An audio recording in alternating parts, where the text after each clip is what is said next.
So what do you guys look for when you're trying to recruit teachers? Because I mean, the one appeal to the school, which is why I came to cinema, was because you guys hire working artists Right. as teachers. So Well, I've gone through a lot of teachers in the past, and you do the interviews, you look at their portfolios, you'll have them sub or try out a day or two, and there's a lot that we haven't brought back because you have to find that magical balance of not just being good at what you do, but you have to be able to teach properly.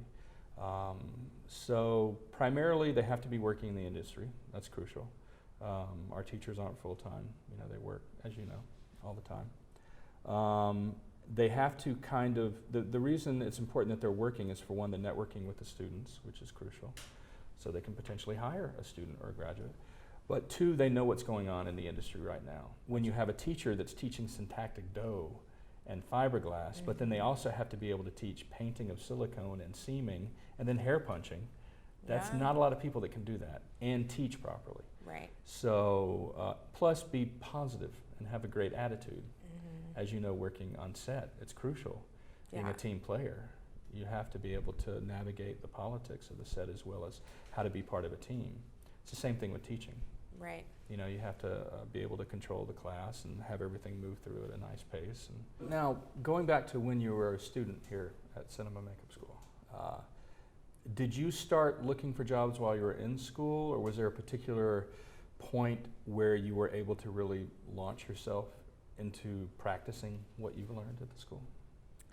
Yeah, so the cool thing about cinema is the daily email list, and it's from a gathering of posts or, people wanting to find, makeup artists. And when we were in school, I think I had like 2 weeks left before getting finished and graduating, and Patrick McGee, who owns McGee Effects, they were hiring for Grinchmas. I think he had over 100 people, he said, interview, and he hired like 22 or so of us.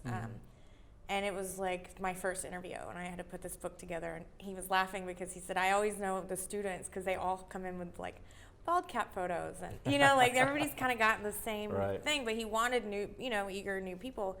And so I went in for the interview. I went to his effects shop, and I was so blown away because I think it was the first effects shop I'd ever been to, and I was just like, oh my gosh, like teeth and sculptures, and it was awesome, props, and it was really cool. And so I got that job with him, and then, then I eventually he brought me into the shop, so I got most of my shop experience from working in his shop, which is cool. Oh, that's great. And then I met Joel Harlow from assisting, helping you guys intern, and I helped, help them load their car, and the Uncle Creepy demonstration you did here. Yeah. So, and that was so fun because I was just like new, so everything was fun. Well, I agree. I think that's why I like the internship, is you get to interact on some of the higher levels with the special events and with the people that come in and do seminars. And then I guess that relationship you made with Joel, you were able to work with him. Yeah, exactly. Later. I kind of met the three key people in life, like for my career. I met Joel, I met Brian Sipe, I met Patrick McGee, and literally to this day, I'm, would never be where I was had I not had those relationships in the very beginning, because, they still hire me and we're all friends and it's fun. So it's like, that's crucial. Yeah, it's those really relationships cool. will be with you for your entire career. Yeah. Now, before you decided to come out to Hollywood, was your goal to work in film and TV? No, I was a psychology major. Yeah. I graduated with psychology, and I just didn't want to do it anymore. The three career paths I see that people switch over to makeup the most: psychology, cooking, and nursing. Oh, that's interesting. Yeah, those are the three biggest I see. I think it has to do with cooking. Obviously, you're creating something and so on. With psychology and with nursing, your goal is to change someone or to help someone, and makeup is a transformative process as well. Yeah. And it's interesting. I think it all ties down to some basic subconscious level of how you're wired and what you want to see progression and change and new things happen. Yeah, it's so weird, and people say this. They say it all the time, like, do what you love, when you graduate high school and you go to college.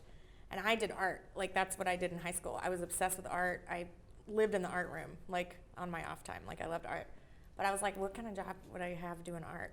Like, that's no career. So I was like, oh, I'll go be a psychologist and make money, and Yeah. you know what I mean? So I kind of went to school for the wrong reasons. Right. And then I figured it out. I was like, oh my gosh, I don't want to do this. I think it's kind of interesting when people come here is they expect to meet with a salesman or somebody that's just a person working in the office, but I interrogate you.